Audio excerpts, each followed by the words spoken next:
clerk to deposit that in accordance with the Judicature Act revised in 1961, Act 236 under section 600.576, depositing funds, stocks, or securities with the court clerk pursuant to court order is discharged from further liability. And in that matter, I was the payer, so I did that. And I'm still trying to make sure all of this gets settled in closure in honor.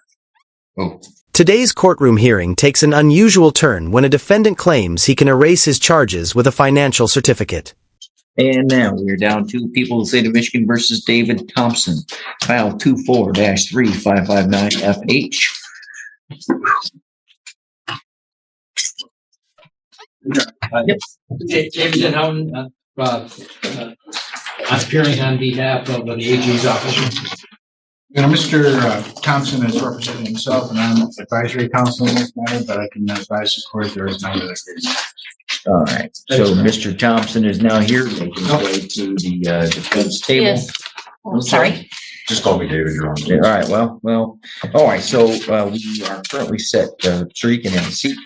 Just as you may have heard me say earlier, don't take any thought. I have nothing to know about the case. I'm just going to tell you that, as I do to anyone here for a final pretrial conference. Today is the last date in which to enter a plea pursuant to any pretrial agreement. Any plea from here on out must be done by entering a plea as charged. The reason I do that isn't to punish the defendant, isn't to punish anybody or encourage a case to go in any one direction.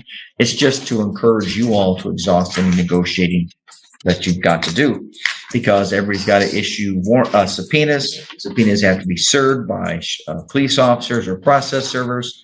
My staff has to issue jury notices. 60 different jurors have to reschedule dates and times and take off work, and employers have to do the same thing. So again, there's no punishment. It's just to make sure that we have exhausted all of our negotiating skills. So we have no resolution. The case is currently set for a trial right now. I know we have two trials set for February 18th. Excuse me. This one is set for 1 day. The other one was set for 2 days. And I was going to, on behalf of the AG's office, I think that they're planning on it, ask that perhaps we keep both of those on. The idea being that we'll be able to conduct both of those trials in that 2-day time frame.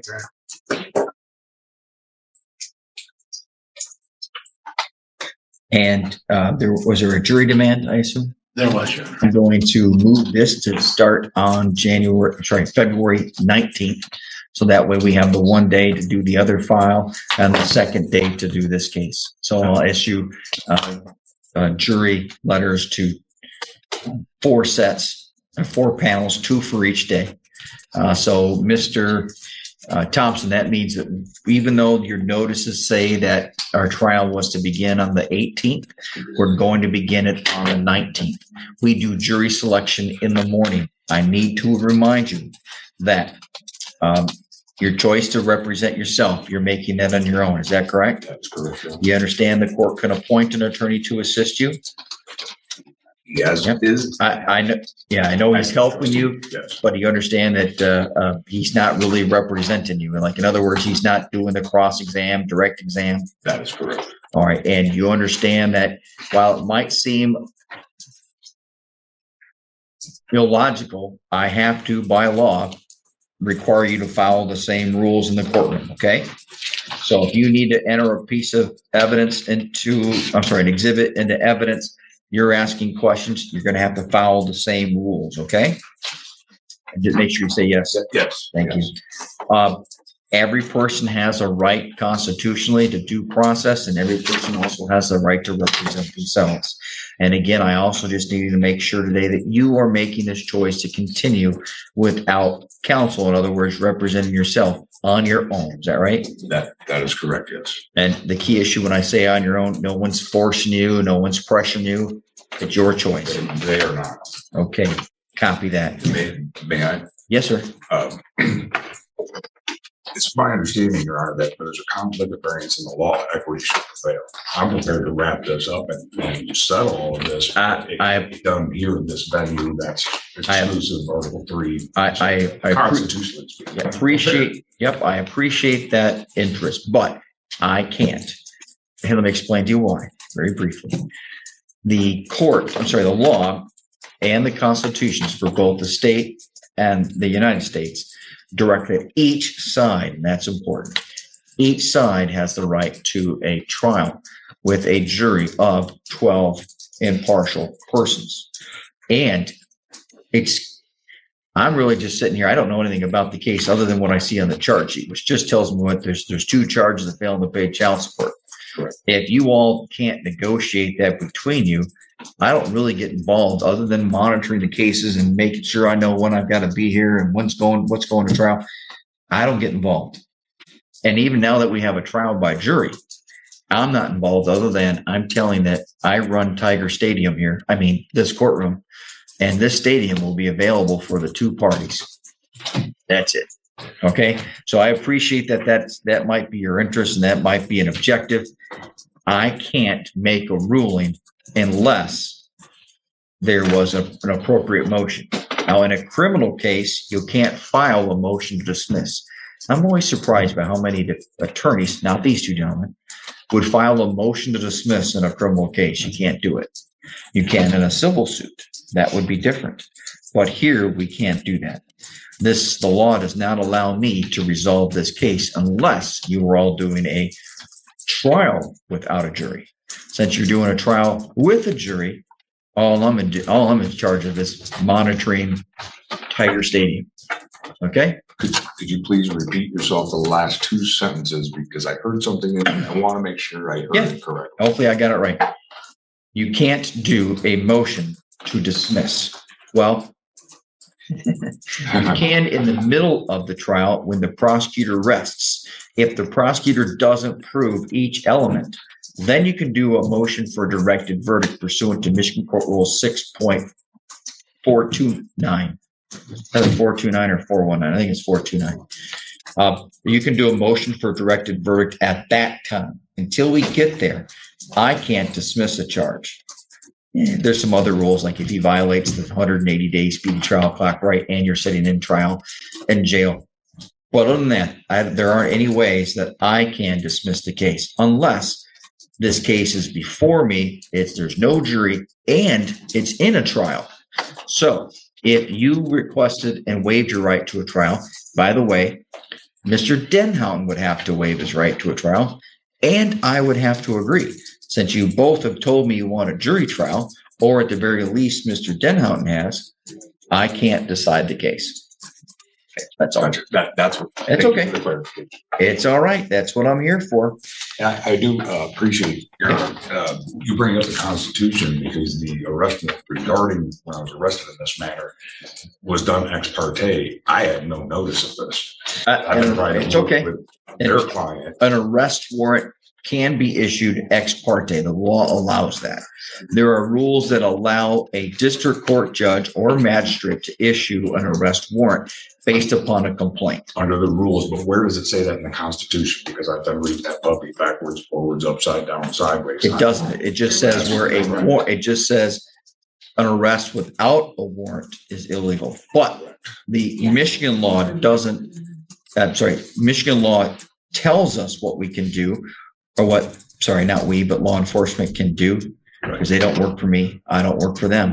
They have issued a warrant, right? And they did it according to the rules. Yes. Yes. And Marbury versus Madison, any law that Congress or any legislature passes, if it violates the Constitution, it's null and void on its face. I'm not here to argue. I'm just making you aware of what's happened. It's been a long time since I had that class, which was common law, where we had to deal with Marbury versus Madison. I'm aware of it, but as of right now, there's nothing to address. So our first case this morning is People versus David Thompson. This is file number 25-1379-FH. Mr. Thompson, you can come and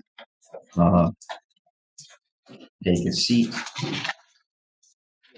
I don't know which attorney's handling it. So. We are David Denhouten on behalf of the people. Court recognizes the defendant, Mr. David Glenn Thompson, who is now at the defense table, and he is currently representing himself in this file. Mr. Mr. Thompson, as you might recall, I just need to go over a few things the law requires me every time. You understand that you have the right to hire your own attorney? That is correct. And you understand that you have the right to have the court appoint an attorney to assist you if you cannot otherwise afford it? That is correct. And you also have the right to self-represent pursuant to the Constitution. You understand? That is correct. And you are electing to represent yourself. Is that correct, sir? I am, Your Honor. Yes. And I think you've represented yourself in this file the entire time. Yes. And through district court. Okay. All right. So we're here today for two things. The first is we're here today for a pretrial conference. The pretrial hearing today is just to find out where the case is going. The case probably, yes, just recently bound over to the circuit court after going through the preliminary exam phase in the district court. And I see that the felony information was filed on February 6th. And the court then subsequently issued, assume I did. Yes, a scheduling order. Actually, that was done on February 5th. No, it looks like the information was dated February 5th, but filed on the 6th. We're here again today for a pretrial conference hearing. Mr. Thompson, the only thing we do at a pretrial conference hearing is just to find out where the case is going. If there is a resolution of any kind, you guys can tell me. If not, then I'm going to ask if there are I'm going to ask a couple other questions. The first thing here is see that the defendant is pending charges, and I didn't say what they were. Looks like there are 2 counts for a possession of a controlled substance. All right. Mr. Thompson, is there any resolution between this case, in this case, as far as you know? Your Honor, I believe there is. Okay. Well, hold on. I just got to ask the other party first, because a resolution means an agreement. Mr. Denhoughton, are you aware of any pretrial agreement? I'm aware of that. All right, thank you. That just lets me know that I've checked off that block. What do you think is the nature of the resolution then? Your Honor, I made a deposit with an ex parte hearing regarding another matter, equity taking jurisdiction to avoid a multiplicity of suits, putting up consideration for full accord and satisfaction and settlement and closure. To my knowledge, from what I understand, it includes all matters and all liabilities related. Now, I did realize that I should have directed the clerk to deposit that in accordance with the Judicature Act revised in 1961, Act 236, under Section 600.576. Depositing funds, stocks, or securities with the court clerk pursuant to court order is discharged from further liability. And in that matter, I was the payer, so I did that. And I'm still trying to make sure all of this gets settled and closure in honor. Oh, okay. That would be another one of those envelopes that you. Yeah. I understand. Okay. If there's any other instructions or I You have my duty that I'm aware of, but I'm willing to correct my mistakes. Okay. Let's take a quick look here. And you were giving me a reference to the Judicature Act, and I know it's 600, and you referenced 576, Your Honor. Okay. And how do you think deposit? What did specifically again? Did you deposit A certificate of security. Okay. And so, what security was it that you tendered? That was consideration Or any outstanding liabilities, Your Honor. okay. So your deposit of this certificate of security applies to how much was it for? That it has been unassessed and unknown at this time, which is what I'm seeking further from the court assistance. Okay. In All right. So, and you think that somehow takes care of this particular file? Due to the fact that where there's a conflict and variation in the law between common law and equity, Your Honor, equity shall prevail, and equity takes multiple jurisdiction to avoid a multiplicity of suits. All right, so are you charged with the possession of controlled substances in more than one case? No, Your Honor, that case, I was a payer, which falls into this with the 600-576. And to my knowledge, a trust running in the background deserves to be heard in equity. So in this particular file, you don't owe anything. My knowledge, I do not. I have No, so my knowledge, I am free and clear of liability, Your Honor. No. Liability is a different word. Liability doesn't apply here yet, right? There's no judgment that says you owe anybody money. So there's no liability. Thank you for correcting me. Yeah. Now, the question here is there a resolution to the case? Filing whatever you think you filed doesn't resolve this particular case. I understand, Your Honor. Okay. In equity, I thought that they took jurisdiction to avoid multiplicity of suits. So No. Multiplicity is something different. Multiplicity is generally used if you've been charged with the same act more than once, or if you've been tried more than once, then that becomes double jeopardy. Multiplicity is something entirely different. Unless you're telling me you've been convicted of the same offense already before, which I know the answer is no. I have not. It's okay. So, I'm sorry, sir, I cut you off. I do have evidence that I did deposit with the prosecutor's office of potential resolution. Okay, so you made an offer to the prosecutor to resolve the case? Yes, Your Honor, and I've got the Okay. card resent. That's okay. And so what happens here is I'm just the manager of this small version of Tiger Stadium. I always use Tiger Stadium. By the way, I don't even watch baseball. But anyways, this is my little Tiger Stadium. All I need to know is that somewhere in the future, and the date is currently on a piece of paper, looks like that is May 8th, May 6th. May 6th, we've got a game. It is the Tigers. That's his home stadium. So we'll say that's Mr. Denhound versus the Twins. That's Mr. By the way, I like Minnesota. That's fine. But all I need to know is, are we playing baseball on May 6th? If the answer is either yes or no, we're going to get 2 bites of that apple. Today's the first one. The second one comes at the final pretrial conference. So today, do I keep the game currently scheduled, People versus Thompson, set for May 6th? That is all I'm here to do. Now, if you and Mr. Thompson and Mr. Denhound reach an agreement, that's between you guys. I don't care what you guys deal with right outside. There's nothing to do with me. Mr. Denhound says they don't have an agreement, which means your offer has been, at least at this point in time, rejected. So now the next question here is, so that means we don't have a resolution today. I don't know. I don't understand necessarily the theory of Mr. Thompson resting on the statute that he referred to. This has nothing to do with liability, but so far it doesn't end the case. You can't pay off a fine until I order a fine. So, therefore, the next question I have is, and I know that Mr. Thompson is currently on bond, so we don't have any issues there right now yet. I know there's a bond petition. The next question here is, have you gotten all the evidence, the discovery in the case, like the police report, any body? I'm not sure. Yeah, Sorry, it's okay. It's okay. I'm not sure that I have it in total. All right. So the best thing you can do is you can look at the police report, and if, for instance, it says, well, hold on. Have you received a copy of the police report? I believe I do have one, Your Honor. Have you received, it should be a lab report from the Department of State Police, the Forensic Crime Lab? I'm not sure if I've got that yet. Mr. Denham, has there been a crime lab report yet? Sometimes they're running behind. Nothing works like it does on television.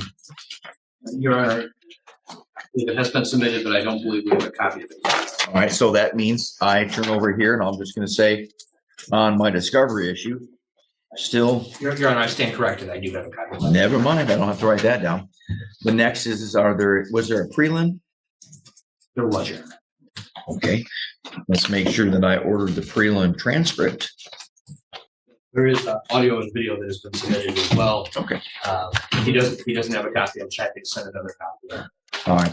So I see that the transcript has been ordered by my office. The transcript of the prelim will be prepared and issued to both the prosecutor and to the defendant. Now, the next question would be, I'm sorry, if you have received those, you say you think you have. So I'm just going to tell you what you can do is look at the police report. And typically on the last page or two, it will report whatever exhibits they may have collected. Let's say, for example, this was well, I don't use an example. Let's just use the charges. If there was some kind of baggie, that will be put into evidence. That'll be listed on there. Don't get the baggie. You'll get the test of that baggie. Now, you should also be able to get the chain of custody, which should generally come. So you just want to make sure that there's the chain of custody. Now, if the defense chooses ever to have a substance retested, it can ask for that, but it pays for it you would pay for it on your own. You'd have to find a lab, and then you'd have to come and have me give an order that says, hey, police agency, send it to that lab. So things like that. So you can ask questions about discovery.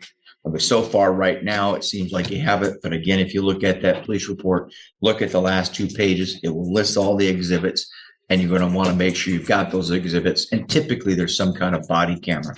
Now, by the way, unlike what they show on television, not every body camera works all the time. Not every body camera gets digitally downloaded for some reason. I don't know why, but you just can find out that information. And sometimes, by the way, they're muffled. Good luck figuring that out. All right. So we don't have a resolution. We don't have any discovery issues. The next question is do we have any motions? Now, Mr. Thompson, inside my schedule order, I said, if you have any motions, such as a motion to suppress, you can raise it within 30 days of the transcript. So if the transcript gets provided to you, and let's just say for a random choice, March 15th, you have until April 15th to raise a motion, like a motion to suppress. Okay. Now that I've covered all that, now let's turn to this last question here. The next question here is, Mr. Thompson, looks like on February 19th, the prosecutor filed a petition asking to show cause. Now, basically alleging that there was some kind of bond violation. Particularly in this instance, the bond violation is that you allegedly failed to appear for a drug test on February 9th of 2025, and then February 16th, 2025.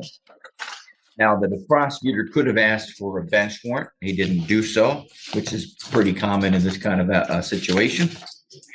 I can tell you that either party or the court can ask to review someone's bond. And there isn't a right to a trial. There's no jury. There's no proof beyond a reasonable doubt. It's just that the court looks at it and gets to determine whether or not that's a violation. And then, if so, what should I do? Should I revoke bond? Should I remand the defendant into custody? Should I modify the bond? Or should I just wag my finger if they don't do that again? Now, do we want to have a hearing on that? Do you want to have a hearing? And by the way, hold on. Miss Dean Stark joins us today, also via Zoom from the Wexford Misaki Community Corrections Program. Miss Stark, are you here for this one? Yes. I just want to ask you this question. Have there been any other alleged violations? Two violations on the 9th and the 16th for no shows. All right, but nothing since then? No. All right, thank you. All right. Has he shown up at all for any testing? He has. All right. Any I assume they've all been negative? Just positive for THC. All right, and that probably wasn't listed. Okay, all right. And by the way, Mr. Thompson, if you admit to failing to show up for those 2 tests, I'm just going to go with the finger wag. And say don't do that again. Make sure you show up. Okay. Is it true you failed to appear for those 2 tests? By mistake, I did, Your Honor. Okay. I apologize humbly to the court. As long as you've been going to testing and you've been, and it just was on a couple different events. I will note they appear to both be on a Sunday. So I'm just going to say make sure you don't. The court finds that there's been a bond violation, but the court is not going to revoke, modify the bond. I'm just going to do the finger wag. There we go. All right. Yes, sir. Anything else? I wish to express gratitude, and I appreciate the court in its leniency. And I also want to let the court know that every day of my life is getting better. I'm glad to hear that, Mr. Thompson. I appreciate the opportunity. If you enjoy real courtroom breakdowns like this, hit the like button. For more real courtroom moments and legal drama, subscribe to the channel.